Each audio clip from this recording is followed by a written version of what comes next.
हामी मानसिक स्वास्थ्यको बारेमा धेरै सुनिआएका छौँ, तर खास गरी भन्नुपर्दा मानसिक स्वास्थ्य भन्नाले चाहिँ के हो?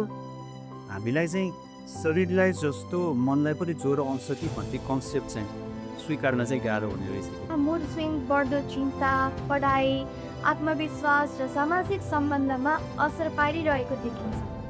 तर हाम्रो अभिभावकहरूको रूपमा हेर्ने हो भने यसलाई पेज मात्र हो भनेर व्यवस्था गरिरहेको त छैनौँ।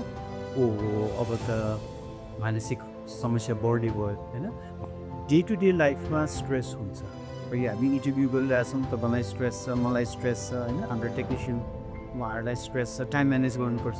डे टु डे लाइफमा त हामी कसलाई स्ट्रेस छ? मा बालबालिकाको विकासका लागि मोबाइल प्रयोग, अभिभावकीय नियन्त्रण र स्वास्थ्य जीवनशैली बीच कसरी सन्तुलन कायम गर्न सकिन्छ? अनि त्यसरी अब एकदमै बढाइ चढाइ पनि गर्नु भएन, सबै कुरोले मानसिक होइन स्वास्थ्य समस्या, मानसिक रोग भन्न पनि पाएन।